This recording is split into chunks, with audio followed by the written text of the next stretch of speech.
טוב, אז אהלן, אני אופיר, עובד ב-MyHeritage. קודם כל תודה לנמרוד על הסשן האחרון, האמת שזה מרים טוב להנחתה על Kafka Connect. גם אני טיפה אגע בזה. ההרצאה הבאה תהיה באנגלית, אבל שזה לא ימנע מכם לשאול שאלות ולעורר פה דיון, תרגישו בכיף וחופשי. אפשר גם לשאול שאלות בעברית, אני אנסה לענות עליהם באנגלית, אבל תרגישו בכיף. אז בואו נתחיל. Alright, so good evening guys. Just as you're a big audience, raise your hands if you have hands-on experience with Apache Kafka. Great, so this is almost 100%. And raise your hand if you use Google BigQuery. Great. All right, and raise your hands if you loaded data from Kafka to BigQuery. Oh, there are some. Great, so for those of you who did not, let's try. Now is a good time to start. Great, thank you, Michal. Now is a good time to start. This is from Kafka to BigQuery. My name is Ofir, I work at MyHeritage. And this is our journey of delivering billions of events every day from Kafka to BigQuery to analysis.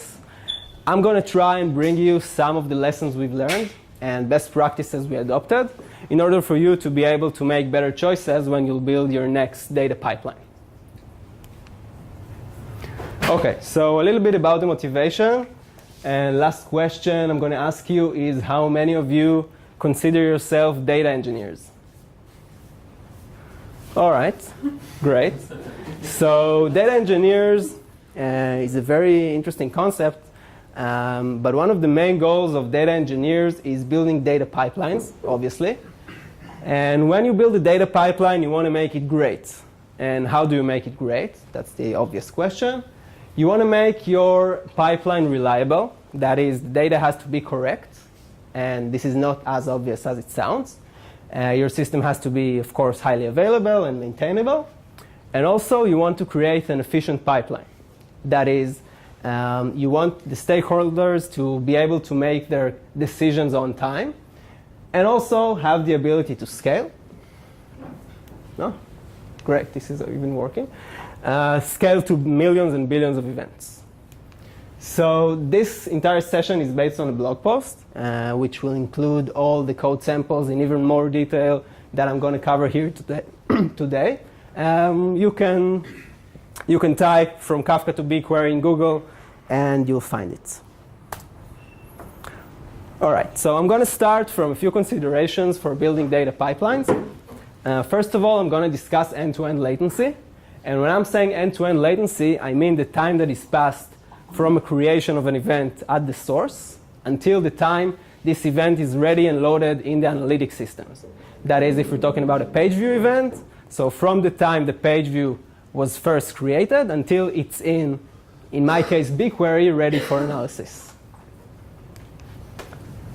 Up next is data structure. So we used Avro format. Anybody here used Avro? Great, a lot of you. So most of you know that Avro is very good at fast processing as compared to JSON and other formats. It is compressed binary format, and it has its schema evolution. So you can easily manage your schema and also backward compatible and add things to your data structure. Third concept I want to discuss is data partitioning, something we tend to forget because it's easy to. I think Nimrod mentioned it. We want to preserve our raw data in its original format with as long as we can. So if there's a bug in the system, we'll be able to run it again and override our data. And of course, if we're adding new features, this is also important. And last concept, that was data partitioning. Data partitioning is the way you store your data in a way that it can easily be accessed. That is, in systems like BigQuery, which are pay-as-you-go systems, you want to be able to scan only the data you need. So you want to be able to partition the data in a fashion that will be easy for you later to scan it. I'll discuss later processing time and event time partitioning. Okay, so composing your stack is always a difficult task, especially when you create a real-time data pipeline. So you want to think about where you persist your data. That is, we decided to persist it in Apache Kafka, mainly due to its abilities at high scale and fault tolerance. And also, as you guys well know, there's a variety of stream processing framework out there. I'm going to mention Kafka Streams, as Nimrod did, and Apache Beam also. And analytics tools, obviously, where I'm going to talk about BigQuery. And even after you created and chose all your stack, there's still the question of where do you want to deploy it. You can deploy your Kafka cluster on-prem or in the cloud, and you can run your pipeline in a variety of options. All right, so this session is based on a case study we did at MyHeritage. MyHeritage, for those of you who don't know it, is all about connecting you with your relatives. So we're talking about discovering, preserving, and sharing your family history, and revealing some secrets from your DNA. So I'm going to leave you with a 1-minute video of MyHeritage.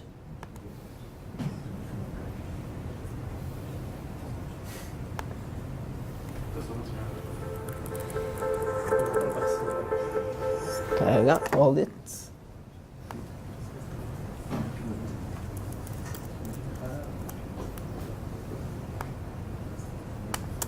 Oh.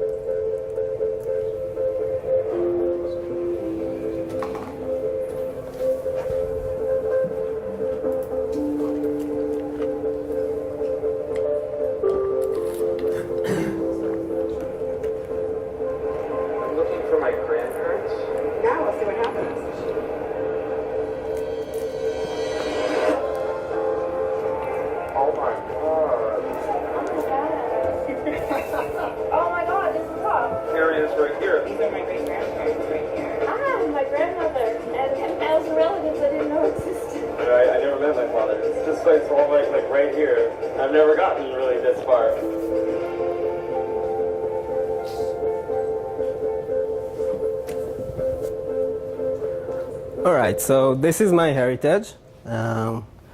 As of every other company out there we're hiring. OK, so let's talk a little bit about the kinds of data we're collecting at MyHeritage. First of all, we have over 100 million registered users. And these users are generating events, millions and billions of events every day on different platforms. Second is web requests we get every day. And this includes requests from users and requests from bots, and also API calls to all our services. And up next is actually quite, I wouldn't say unique, but something not all companies have, which is CDC, also known as Change Data Capture Events. CDC is a way for you to be able to take data straight from your database. That is, you can take every insert, update, or delete record operation that was made in the database. And then what we do is we take this database change and connect it to user context. For example, we connect it to user properties, and we also connect it to session params and request headers and so forth. So this allows us to get events for everything that happens in the system, even if the programmer did not write the event to Kafka directly. Is this clear? All right. No? OK. So basically what we do is we take this is actually perhaps worth a session of its own. But in brief, what we do is we use a utility called Maxwell, which listens to the binlog replication of the database. And every change made in the database is automatically shipped to Apache Kafka. But now we have a change. For example, we have a record of insert into some table. And then it's very difficult to, we don't know the context. So we have an option to add, for example, a request ID for every database table. But that is unrealistic. So what we did is we used stream processing in order to connect between a specific request to every DML operation that was made in the request. And then we get, in the other end of the system, we get a database change, for example, delete from a specific table, connected to all user parameters. All right, so let's say we have all this data in place in the analytics system. I'll give a few examples to the kind of analysis we do. What are we doing with this data? So first and foremost, like in every other system, I think, we do user behavior analysis. So mostly all our features, if not every one of them, is A/B tested. So we want to take our analysis data and understand really fast, near real time. And when I'm saying near real time, I mean up to a few seconds. And understand quickly which variant is performing better and route all the traffic to there. Another example is SEO. We want to understand how bots view our website and perhaps configure our web pages in order to get better traffic from search engines. And of course, there's the issue of the performance of the website and the production health. We collect instrumentation data that gives us every request that was made with the timing of the database and every other aspect, external calls, and so forth. And then we can analyze the request according to a specific canonical URL. We can do aggregations, and we have a lot of freedom here to analyze bottlenecks. All right, so after all this, it's time for a little bit of architecture. So in the center of the architecture, there is Apache Kafka. Acts, I would say, as the nervous system of the entire system and many others. Actually decouples between all the events that are created and every processing that is made on top of it. So as I described, we do collect requests from multiple sources. We also collect requests from the web servers and load balancers. And we collect CDC events, change data capture, from the databases.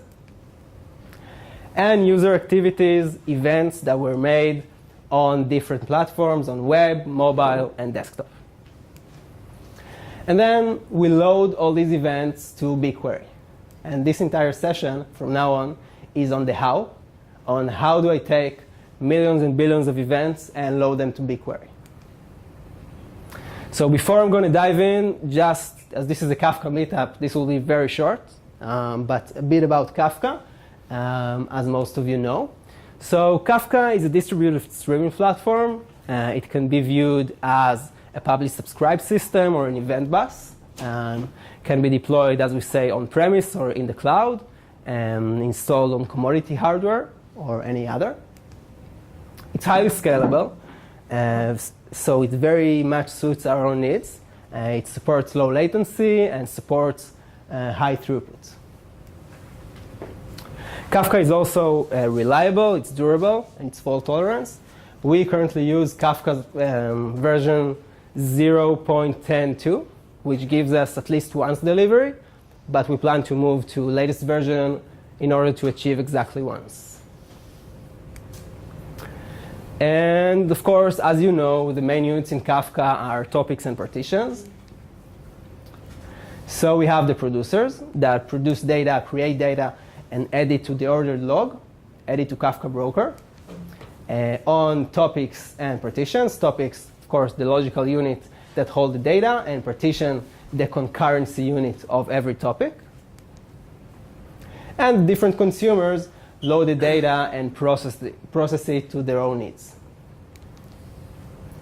OK, so BigQuery, some of you don't know BigQuery, so perhaps it's worth saying a little bit more.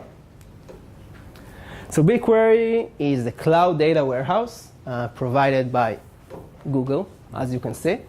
This is a no-op system, so you don't need any operational aspects from your side. Everything is auto-managed by Google. And it's a pay-as-you-go service. This means that you run normal SQL queries, and you pay for the data you scan. So you have to be really careful with the data. And with your queries. And with your queries, yeah. So this is where partitioning takes into account. Data sources. BigQuery can load and read data, can query data, both from Google Cloud Storage, which is the object storage system of Google. I would say it's quite similar to Amazon S3. And also, BigQuery have native tables of its own that will give you superior performance. Massive scale. Google supports streaming, and you can ingest data very quickly to Google BigQuery. So this is one of the main reasons we chose it over alternatives. And you have partitioning options.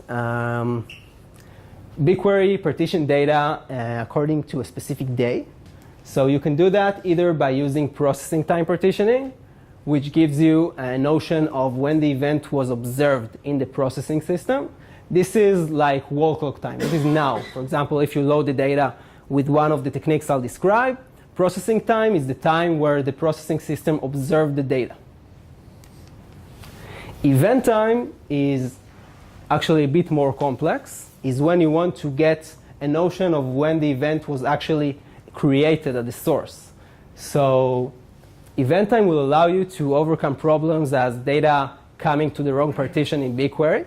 So for example, if there's a crash in the system and there are late data arrivals, you will want to use event time to overcome it. So event time is mostly implemented by embedding a record at the, for example, at your event, which will define the time of occurrence of the event. OK. So any questions about BigQuery so far? Great. All right. So now I'll discuss and show you through our journey of loading the events to BigQuery. And I want you to remember that I'll present a few techniques here, but I would say there's no actually a right choice here. There's always a trade-off. So you'll probably have to choose one that suits your own needs. OK. So the first technique is actually not even a streaming technique. This is batch. So we first wanted to fill the system and understand what we're handling. So we tried to batch load the data. And we actually did it as a two-step process. We used a service called Secor. This is a service that was provided by Pinterest.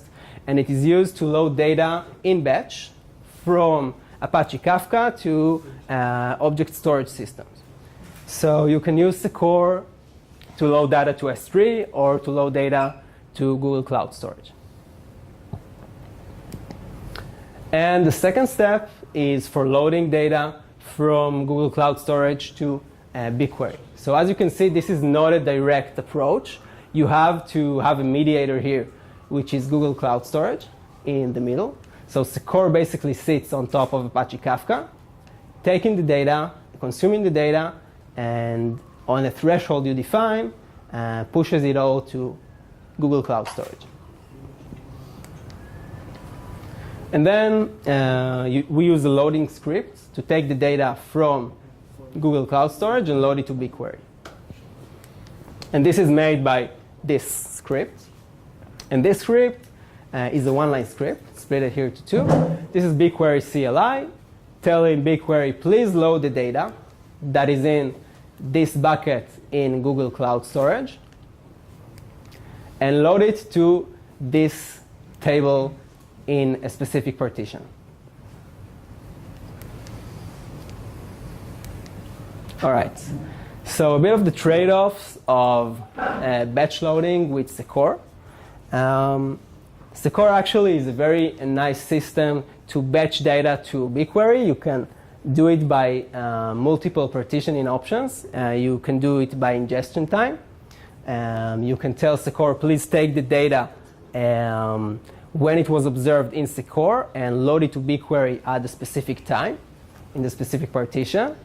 Or you can do it by record timestamp, by telling Secor, configuring Secor. Secor is actually a plug-and-play solution, so all you have to do is place the actual field containing the event timestamp in the configuration, and Secor knows to read it and partition by it. So if you have late data arrivals, then it's supported. Ingestion time and processing time are not necessarily the same.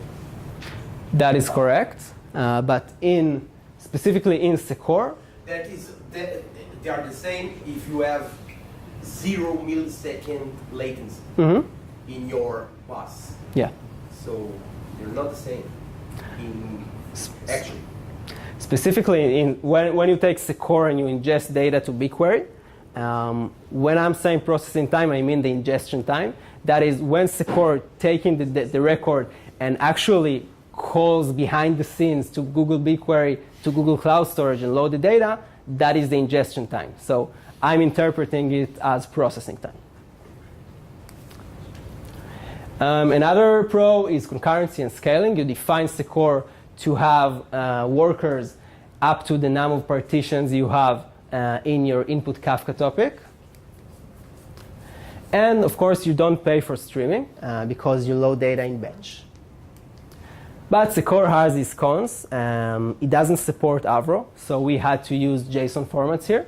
And moreover, it wasn't designed to stream data into BigQuery. It has a two-step process.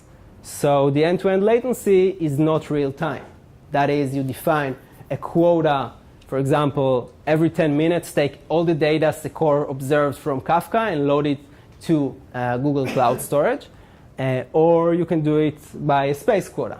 Like, for example, every 1 giga you took from Kafka, push it to Google Cloud Storage. So this is not real time and far from it. So it wasn't good enough for us. You have a requirement in your system of low end-to-end latency, but in your system, right after you write the data to BigQuery, then someone else wants to read it? Or? Yes. So the question was if we have a requirement to low latency in the system, is there someone in the other end that reads the data instantly? So of course, this is not always true because the stakeholders they don't work 24/7. But for example, if I run an A/B test right now, and the A/B test immediately affect millions or maybe I don't know how many users, if it's sensitive, I would want to make the decisions really, really fast. Before that, we had a batch loading, an ETL that runs once a day. So only the next day, I would have known anything about the A/B test and would be able to make a decision if I'm routing traffic to this variant or the other. Does Secor handle things like automatic replay of offsets that, let's say, I took a batch from Kafka and it failed? Secor is, so the question was if Secor handles reprocessing of data in case of failures. And the answer is yes. Secor manages it for you. So in this, it actually commits offset to Kafka, very similarly to Kafka Connect, which I will discuss later on. So this is actually a good, if you're good enough with batch and also with data format, perhaps you can find an alternative to JSON. This may be a very good solution for you. All right, so next attempt, we wanted real time, and we decided to stream the data to BigQuery. So BigQuery provide an API, which you can call directly, in order to stream the data in and stream it fast. So the API actually comes with a cost, as opposed to batch, which is free. You need to pay to Google for every gigabyte. I think it is 5 cents per gigabyte you stream in. So this is also in consideration here. So this has no preliminary step. You take the data directly from Kafka, read it, and push it to BigQuery. And it comes with a cost and also a quota. You're limited to about 100,000 records per second, which in our case is good enough. Perhaps you can also talk to Google if you're exceeding this quota. OK, so in the architecture here, you have two options. The first option is writing your own consumer. I think that is the old way, and the old-fashioned way of reading data from Kafka. And the new way, as Nimrod talked about earlier is using some streaming framework, and I'll present what we did with Kafka Streams. But it doesn't matter which method you'll choose, you still have to implement BigQuery streaming API, which is actually the tricky part of this technique. And then you have all the data in BigQuery. OK. So let's talk a little bit about Kafka Streams for those of you who didn't attend the previous meetup. So Kafka Streams is a great streaming application framework on top of Apache Kafka. It actually uses Kafka semantics to achieve scale and fault tolerance. And it runs as a simple Java application. We'll see an example in a moment. And you can also raise instances of your Java application in order to achieve scale very, very easily. We'll see it in a moment. And it also handles an auto-replicated application state in case you're doing complex aggregations or joins in your stream processing pipeline. You have a local state that is also replicated to a Kafka topic behind the scenes. So in case you have a crash in your system and raise it on another machine, you have the state preserved. And it also supports processing and event time partitioning. Handles late data very good. So this is a code sample of Kafka Streams. And what's nice in this code sample, that this is, as you can see, 10 lines of code, even less. And it runs within the regular main function of Java. So this is a full working example to Kafka Streams to demonstrate how easy the use is. So in the first section, this is the minimal configuration you can define in Kafka Streams. First of all, you define your application ID. The application ID is connected behind the scenes to Kafka Consumer Group ID. So when you run multiple instances of this application, Kafka will know how to split the traffic and do its fault tolerance accordingly. And also, there's a definition here of the actual host and port runs in Kafka. And the second part is the actual streaming pipeline. So what I have here is a very simple pipeline, just to demonstrate what you need to define one yourself. So we have here a topic called MyTopic. And this is me telling Kafka Streams, please take all the events from MyTopic and filter them. Take only those values that are equals to take me to BigQuery. And for each and every one of them, deliver them to BigQuery. So this is a function we wrote, and this is the actually complex part of this architecture. And the third part is telling Kafka Streams, take the builder and configuration that defined above, and start your streaming. Can I ask a question? Is there any difference between writing the application like this or taking Kafka Consumer for each message in messages, upload? I mean, any difference in right. Have you written performance in, I don't know. Right. Let me ask you this. Have you written in Kafka Consumer on yourself before? Yeah. And have you written with Kafka Streams? Yeah. I started with Kafka Consumer because there was no Kafka Stream at the time. OK, great. But so there are many differences. First difference is this is a lot easier than writing your own consumer. You'll get a DSL pipeline for filtering, join, aggregation, and so forth. And also, you'll get behind the scene the auto failover and scaling and fault tolerance and everything that you'll have to implement yourself when you build your own consumers. Auto failover is if I try to upload to Kafka and it fails, it has some retries mechanism? Yeah, no, what I mean is, like, for example, if you're running multiple instances of this application, and, for example, you run one of them in machine A and the second in machine B, if machine A fails, all the traffic is routed to the second machine. So automatically, you don't have to do anything. You don't even have to know about it. It can happen overnight or whatever. Does it offset the commit after the message? Yes, it offsets the commit. Its mechanism is actually behind the scenes. This is every message coming at its own time, and you're able to debug it as one message at a time. But in the code, you don't see it as handle one message. You see like a for each or something aggregative on top of Kafka messages. This code take just one message and deliver it one by one, or can Okay, so like 100 and... this is the next slide. Okay. All right. Any more questions about this one? How do you monitor How do you okay? So that is the production? How do you know it's for the rate?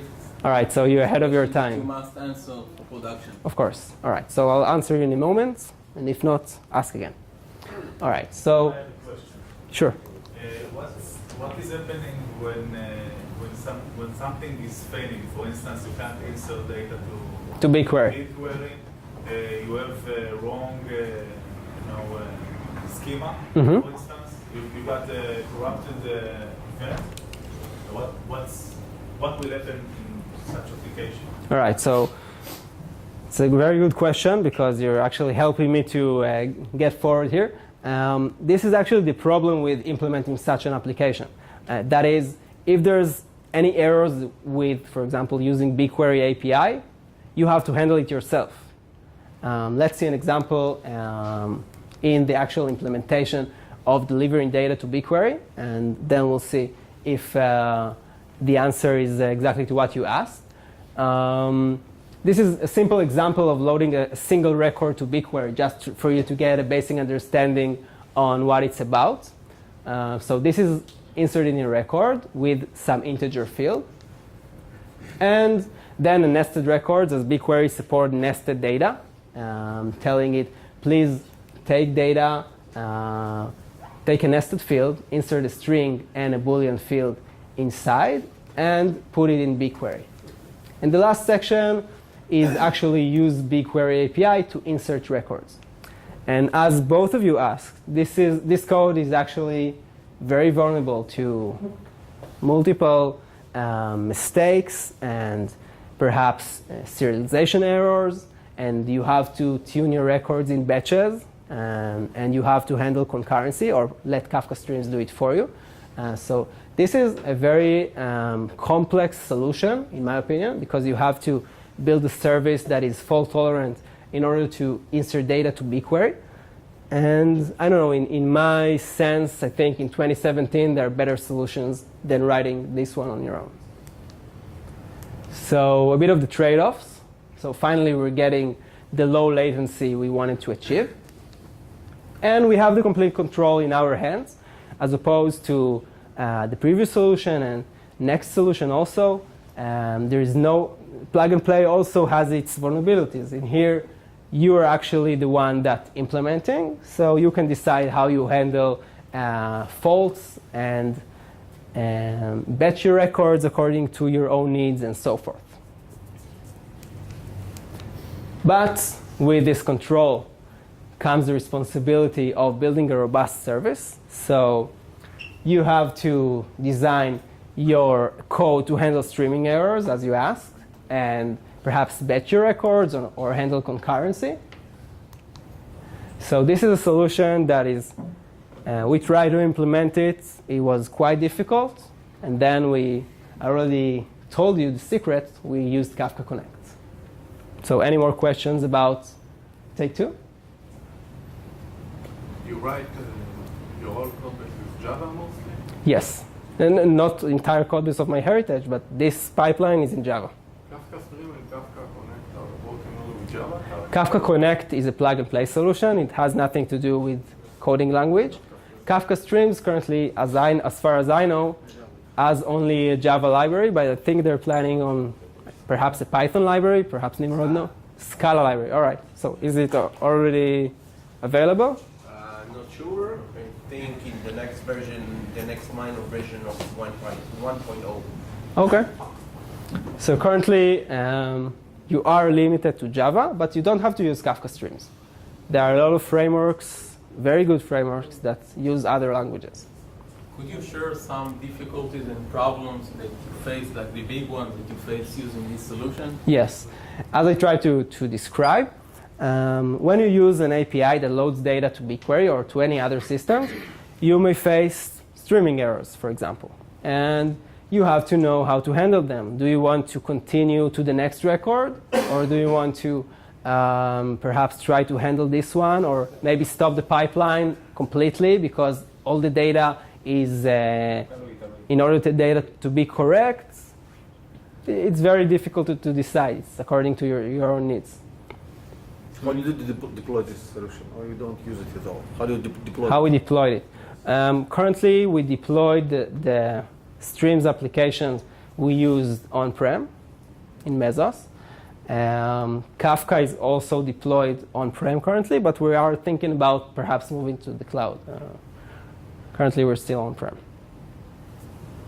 Is the BigQuery sync connector for Kafka provided by, I don't know, Kafka, or is it? All right, so you're asking a question about Kafka Connect, and we haven't gotten to Kafka Connect yet. Not about Kafka. But Kafka Connect. no, Kafka Streams doesn't know what. But yeah. So when you do, I don't know, for each and then dump all your data inside BigQuery, if that fails, you have to capture it yourself. Correct. And then tell, I don't know how, the stream, Mm-hmm. I'm not done processing this, I have to retry it. Exactly. You explained it better than I did. All right, so another question about this technique? Great. So up next is Kafka Connect. And Kafka Connect, as Nimrod started to describe, is a great feature to do most of this for you out of the box. So when you want to stream with Kafka Connect, you actually want to take your data and deliver it whether into Kafka or out to Kafka. As you understand, we took the data and deliver it from Kafka to BigQuery.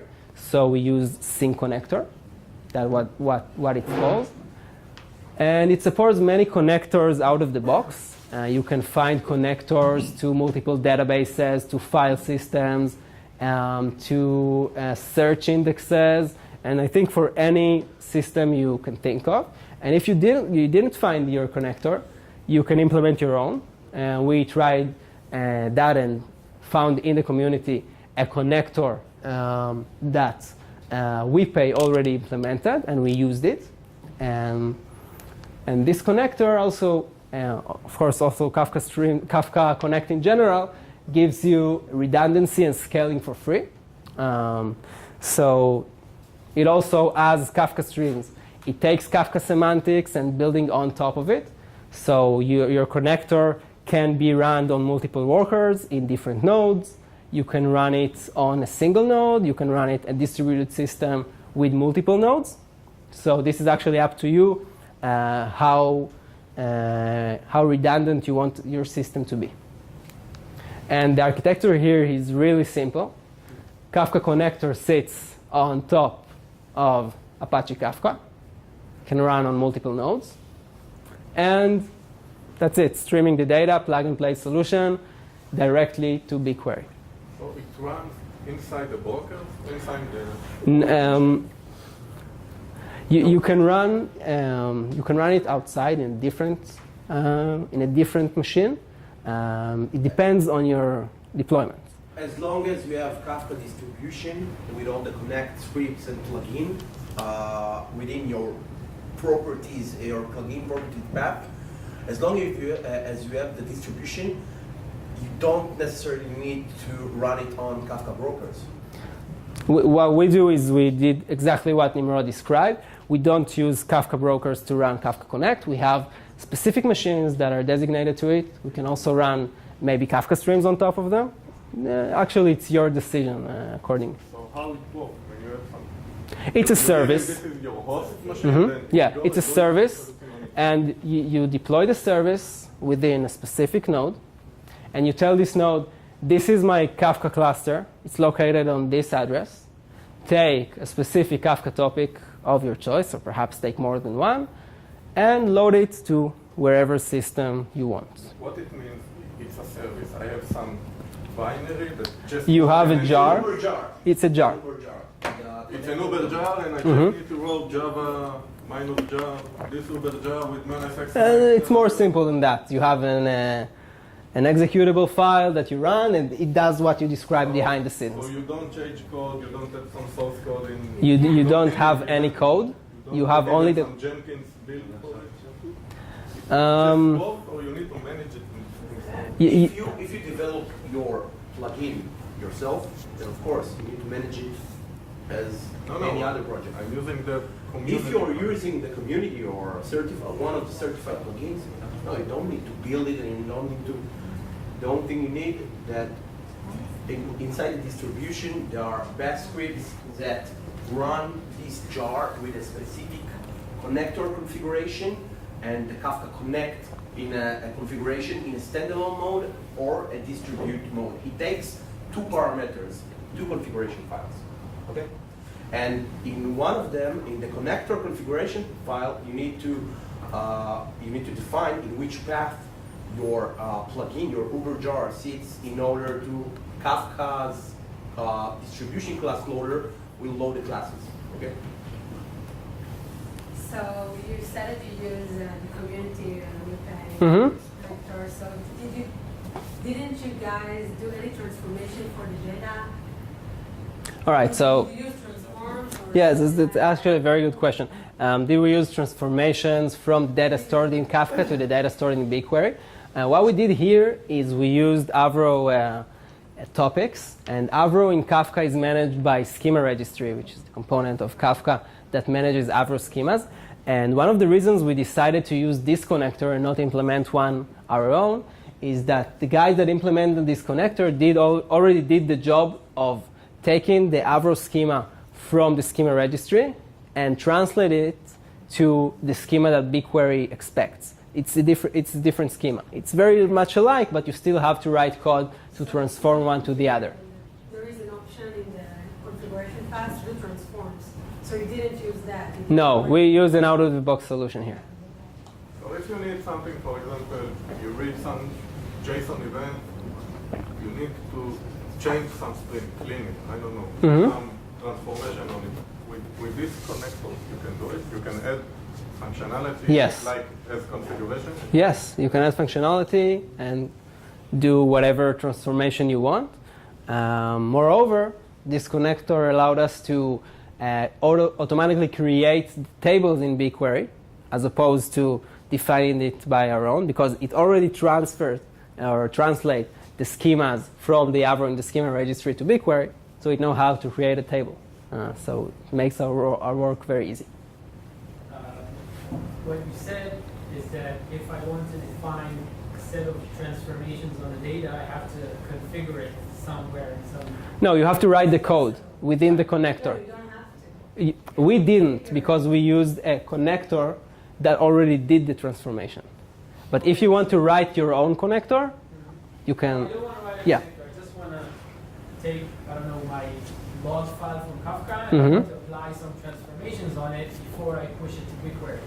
Okay. So my question is, let's say that I define it as part of the connector. How do I debug? How do you debug it? On my local machine. That is the main issue with plug-and-play solutions. It's very difficult to debug it. You can download the code because it's open source and do that, but... Download the connector code? Yeah, the connector is open source as of the entire Kafka Connect platform. You can download it all and debug it, but still it's going to be more difficult than when you write your own code in this previous approach. Then it can be easily be debuggable. I have to see where the connector applies my transformations, right, on the data, Mm-hmm. and find that code and debug it, Yeah. and then maintain it myself. Correct. All the transformations are worth considering use to develop like Kafka streams. Okay, because some of the more complex transformations you can't just put inside the logic of the Uber jar, like data enrichment with stateful joins, and you can't do it there. So you would have Okay, so like in the example that I gave in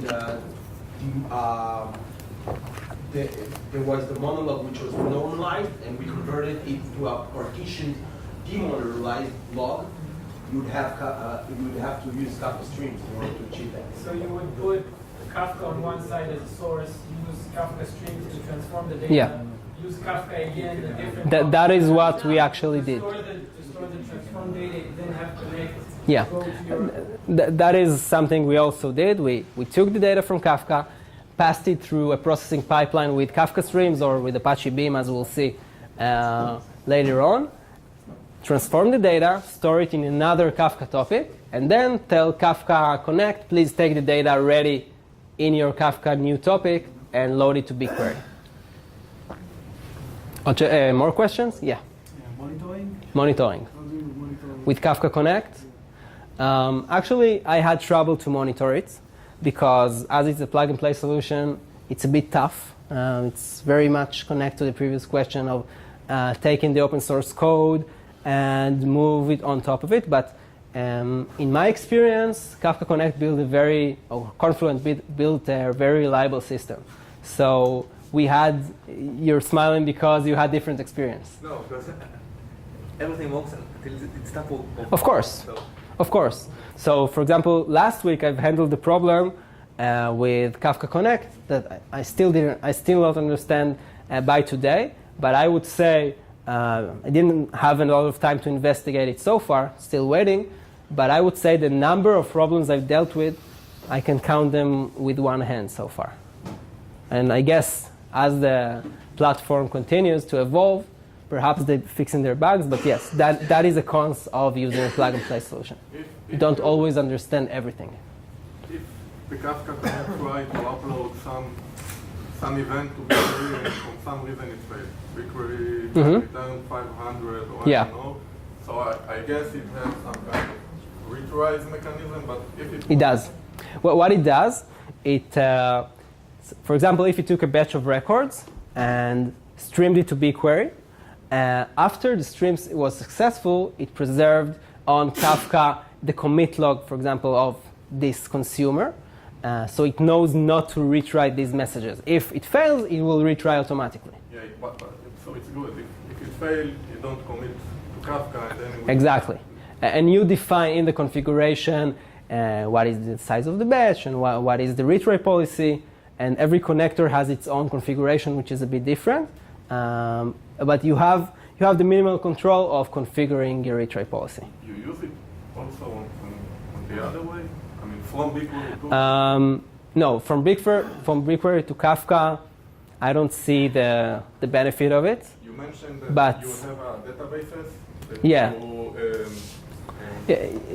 you all right. the So logs of someone update table, someone read from yeah, so the CDC I referred to before, we didn't do it with Kafka Connect, although we could have.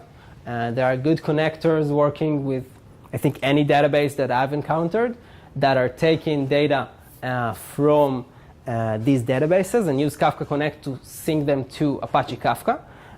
We decided not to use them and use a very nice utility called Maxwell. You can Google it. That doesn't work with the Kafka Connect, but reading the bin log replication on its own and delivering the data to Kafka. Ken? Did you control the number of records you actually? Yes. With a specific. How do you do that? Within the specific, I think every connector is a bit different. In this connector, there's a configuration of. Just configuration? Yeah, it's a configuration of because you won't behind the scene do a call to BigQuery for every record. If you're talking about millions and billions of records. So I think we did 10,000 or 5,000 at a time, which gave us near real time. It's controlled. Yeah, it is controlled. But I don't know for sure for every connector, but I would guess that, yeah, probably. Okay. You said you needed to use BigQuery wisely. What did you mean by that? To query wisely? All right. So I said I wanted to query BigQuery wisely.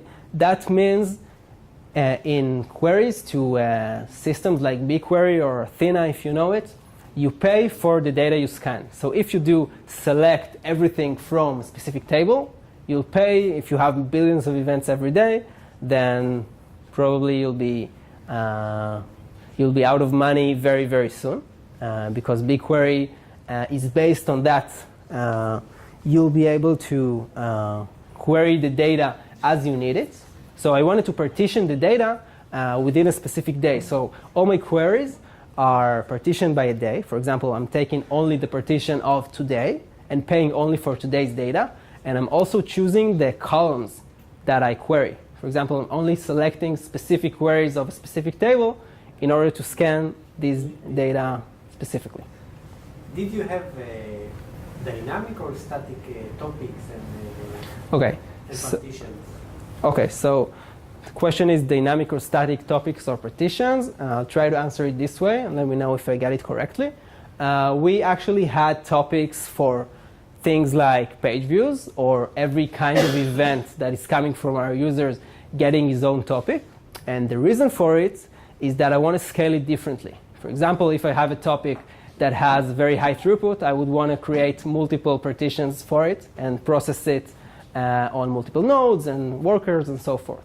And if I have an event that is with low throughput, probably I would give it just a few partitions. So if, for instance, you have a topic that you know that will have a very high throughput, so how much partitions did you give? How much partition did you give it? Like 1,000 partitions, 100? Because once you commit the offset, some consumers, the implementation committed to every single partition one by one, and so yeah, we didn't get to numbers of 1,000 partitions per topic because it's also difficult to manage this. We got to, I think, a few hundreds was the most in the highest throughput topic. But that is also very high. Most of our partitions? Perhaps I think 100 and something is the highest we had. Topic? No, in a single topic. In most topics, we had partitions like, I don't know, 10, 20, 30, and so forth. How many brokers do you run? We run 3 brokers.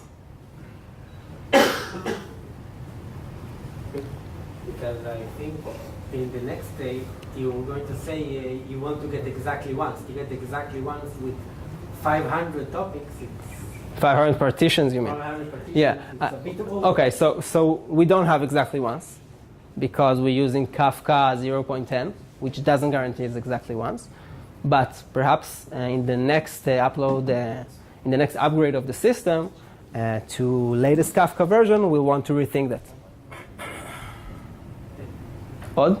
More questions about this? Okay. So moving on to a bit of trade-offs of using Kafka Connect. I think I covered most of these with your questions, so let's see.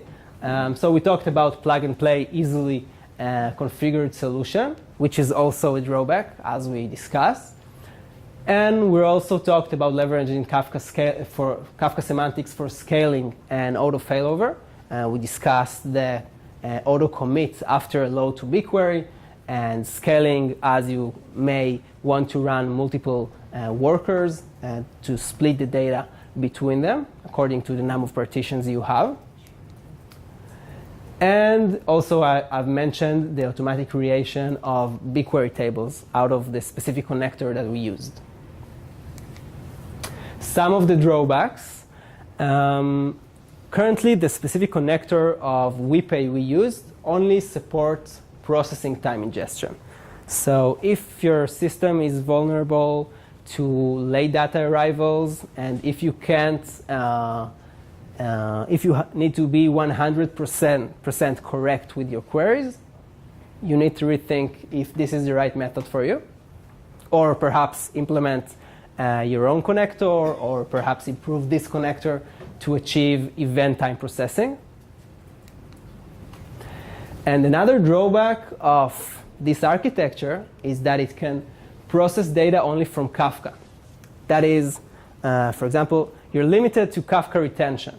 Nimrod discussed earlier of giving a very, very high retention to topics. So this may be overcome.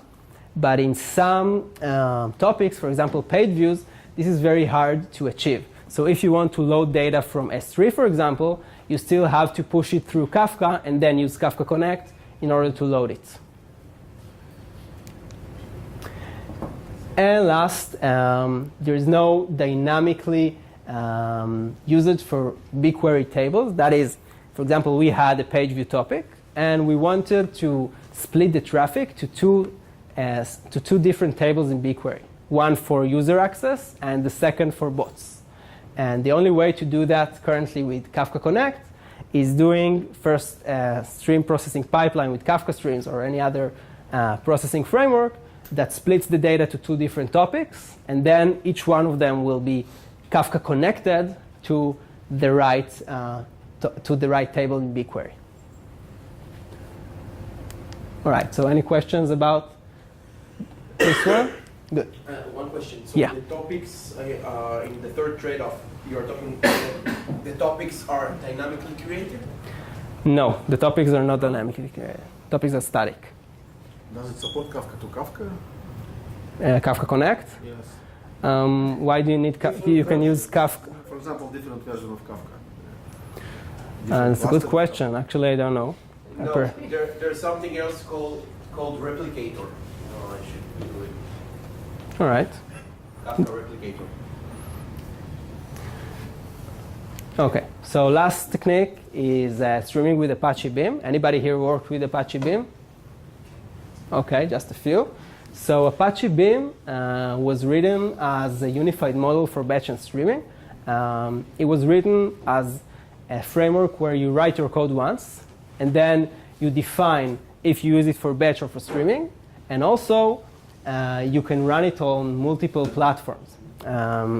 You write your code once, and you can run it on top of Spark, on top of Flink, perhaps in Google Cloud Workflows, as a managed job in Google.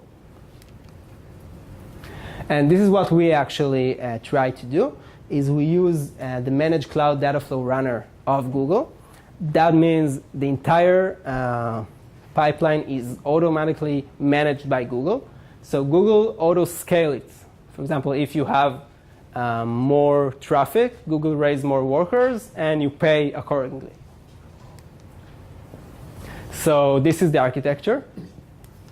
Apache Beam gets its traffic from Apache Kafka. And then your code runs on the Cloud Data Flow worker in Google and load it to BigQuery. So actually, this section here is very close because you run your pipeline here in Google and load the data to BigQuery, which is also located in Google. So this is a simple code of Apache Beam. This is a get destination method, which allows you to take a specific element out of your Kafka stream and decide according to specific events that are implemented on top of it. For example, here we're taking an element that is coming from the stream and specifically taking the isBot property and deciding accordingly that I'm going to stream the data to a bot page views table or to user page views table. So this is a very nice feature in Apache Beam. As I said before, you have to do that in Kafka Connect. You have to stream it first through another topic. And the second part here is actually another example of how to use dynamically your data. This is for achieving the partition. In order to decide partition by event time, what we do here is we read the data from the element, taking the actual time that the record was created, and decide on the partition according to this value. And the last part is just formatting the results. So this is an example for Apache Beam code, part of it. This is not a full working solution as it was previously with Kafka streams. So last trade-off of the day is Apache Beam. First of all, this is a unified model for batch and streaming. So we talked about the advantages. You write your code once. You run it on different platforms, on different execution engines. And also, you can use Dataflow Runner to be automatically managed by Google. And you can process data from different sources. You don't have to use Kafka as the base to your architecture. You can use, for example, Amazon S3 or any other source of truth to your data. And what we saw in the code sample is dynamically choosing the partition or the name of the table. But there's also downsides, as in any other method or technique. First of all, there's extra cost for running workers in the cloud. And I think a very big downside of this approach is that it's not a part of Kafka ecosystem, as opposed for Kafka Connect and Kafka Streams. In this one, you have another moving part of your system. So you need to know another system and how it performs, and perhaps how to overcome mistakes and errors and so forth. And also, this is quite the new kid in the block. The first stable version of Apache Beam is about, I think, 6 months old. So this is another thing you have to take into account. Question about Apache Beam? Okay. So in Apache Beam, I'm not familiar with it, but you have also some kind of Kafka BigQuery connector, or you implement it again yourself right into BigQuery? It's not exactly a connector, but it's a streaming pipeline, and it has API to load the data to BigQuery. Perhaps similar to an approach we saw before. You use an API, you take the data, and you load the data to BigQuery. Yes, but what do you mean by before? Before with Kafka Stream or before with... With Kafka Streams and implementing an API on your own. Yeah. Actually, Beam ships with a couple of connectors called side data. Side data. It's implemented with a couple of connectors that ship with the version, and you can sync your data into multiple destinations. So, what? Once, you can do both vertical and UFDS. I think so. I'm not sure. It's worth checking out. What are you using today in your system? Today we're using the previous approach of Kafka Connect. I think the main reason for that is this one over here. We wanted to use Kafka ecosystem all the way through, but Apache Beam is also a very good solution. So it really depends on how much resources you have to explore another system, and I wouldn't bet against them. If you need some logic like you presented before, if both, then do Yeah, this, so what I not- do is I can, first of all, in our system, it's not extremely important that every event will be partitioned to the correct bucket. So if 99.9% of the events gets to the correct bucket, I still can make decisions about a wide range of users. So I make the assumption that in specific systems, this won't do any good. But in our system, it's OK for a specific event to get to yesterday's bucket or, for example, tomorrow's. But we do have some Kafka Streams work before we send it to Kafka Connect in order to parse it and perhaps process it and add information and remove information and so forth. Okay. So what were the different sources you guys had that made you use this tool? Say again? You had different, you said that you can process data from different sources. So what were the sources you guys had? No, this means that, yeah, what we had. OK, so CSV, JSON? no, by sources, I didn't mean a format here. I meant things like where you preserve your historical data. You remember we talked in the beginning of data reprocessing. So this is one of the drawbacks of as I described earlier, of using directly Kafka Connect. Everything you reprocess have to pass through Kafka. So if you store your historical data in another system, like in S3, you have to take it first to Kafka topics and then reprocess it. But it's doable. Yeah. You can say a few words on, if you know how it works from the database to Kafka. It listens to the logs, for example, MySQL. For the database to Kafka. Yeah. This is about the change data capture, you mean? Yeah, how it works. I mean, let's say I How have it works. a legacy system that works with MySQL. All right. So MySQL, as most relational database I know of, has bin log replications. So Basically, what we do is we add another slave to the bin log. And that is, the bin log is written to another system. And then this slave ships all the data to Kafka. So Kafka gets for free any database change that was made behind the scenes without you having to do anything, any changes of your data. So you have the changes feed, the event. You have the bin log replication because you have redundancy in your MySQL deployments. So this is just, it uses this feature of MySQL in order to achieve, to steal all the events to Apache Kafka. Why not using MySQL source connector? Because actually we didn't put a lot of thought on MySQL source connector because we started to do CDC before it existed. But from what I know, MySQL source connector, and please correct me if you know otherwise, is based on a specific timestamp you have to have in every table. For example, you have to have a last update time, and the connector is using this column in order to understand which was the last update date of every record and which one needs to go to Apache Kafka. And we have many tables, hundreds or thousands of tables, and we don't have in some of them are legacy tables, we don't have this column of last update time. So we could have added to all our tables the last update time field, but it's unrealistic. So we decided to use CDC by bin log replication. I would agree, but it has something else. Mm-hmm. Some watermarks, but All right, so please tell me later. Happy to hear.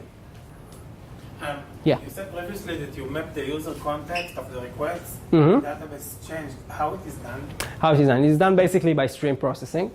Behind this, perhaps this is actually works a session of its own, but I'll try to tell you in general, and perhaps this will be enough. What we do is we take the raw data of a record that was changed, and when you use, for example, MySQL, as you asked, you use statement-based replication, which gives you for every record the name of the table, the name of the operation made, for example, insert, update, or delete, and the entire data that was changed. For example, every column with its value before the change and after the change. So this is the raw data without any connection to user. So this is the source. And then what we do is we have another table behind the scene, which is, for those of you who know MySQL, it's a black hole table. That means that every write into this table is automatically deleted. So how would write to a table that automatically deleted helps us? We write to this table the connection of a specific request ID to MySQL connection ID. And then, even that this row is automatically deleted by MySQL, it gets to the bin logs. So we have in the bin logs the connection between a request to a specific connection, and then we can do stream process to join between the two. Make sense? Great. Yeah? You say that in the cons you have to have an extra cost of running managed workers. I can't hear you. In the cons I said, I have extra cost, yeah. And then you said that you guys went with the approach that does Kafka Connect. Correct. But if you For have now. Kafka Connect, yeah, for now. Mm-hmm. From what I understand, the ability to apply transformations with Kafka Connect is pretty limited. I wouldn't say limited. It's not as convenient. It's not as convenient, perhaps, but it is very convenient with Kafka streams. That's what I'm asking. So if you have Kafka streams before your Kafka connector, that's what we did. Yeah, and that's my question. If you have Kafka streams before your Kafka connector, you still have extra managed workers you have to deal with. Right? Yeah, but we don't have what I meant with extra cost is extra cost coming from Google when we run the workers there. When we run our Kafka Streams framework, we run it on-prem. So, of course, behind the scenes, it also has a cost. I don't know if it's if this should be the issue. The main difference between them, between Beam, Spark, Flink, Samza, Storm, and Kafka Streams, is that the first ones that I've talked on, it is considered as real-time MapReduce, where you need a dedicated cluster. Of course, in streams you need also a dedicated cluster, but it's considered as event-driven microservices because the Kafka streams are just microservices, and you run and deploy them just as any other Java applications. So this is the main difference. Not the cost. The cost will cost No, you this is same. one of the It's a difference. This is one of the differences, and you're absolutely right. In Kafka Streams, as opposed to other streaming frameworks that you know, you can run it as this is, for example, a Java service. You can run it on as a normal jar or wherever you want. This is a great pro of using Kafka Streams, but Apache Beam gives you things that Kafka Streams and Connect doesn't give you, as we just saw. For example, the dynamic destinations immediately on top of your existing topic without another topic intermediator. But perhaps this is not as important, because if you're talking about near real-time pipeline, which is different than real-time because it's different than now from now plus few seconds, perhaps this is good enough. More questions about this? Great. All right, so bit of summary. So we saw in the beginning loading in batch. So we know that batch gives you delayed delivery, as opposed to streaming, which is almost instant. Up. And the cost is free when you batch, and cost 5 cents per gigabyte when you stream data in. And the loading step, when you batch, it's a two-step process. You first have to take the data to Google Cloud Storage, and from Cloud Storage to BigQuery, as opposed to streaming, where the pipeline is directly to BigQuery from Kafka. And we talked about partitioning, which every one of the techniques gives you either processing time, event time, or both. And reprocessing that was supported in Secor, where we saw batch, and really depends on the specific solution we used in streaming. Yeah. Regarding the cost, you said it's completely free about the batch loading. Yeah, I know where you're headed to. You're paying for storage. Not only for Okay, storage, so? but if you have a lot of small batches, your project, you have a quota according to your project ID in Google. I don't know if you got to the quota. You mean storage quota? No, not storage quota, But requests quota for storing batch. For uploading. For uploading batches of data. Okay. So good to know. if you have a lot of data and a lot of small batches, you will probably or you have to pay them, or you have to ask them to raise the quota. Yeah. Sometimes. All right. So, but also in streaming you have a quota. So the quota also exists in streaming, as we discussed. But in streaming, perhaps it's a very high quota. It's 100K records per second. So it's good enough for our system. So, any more questions? All right. So thank you very much.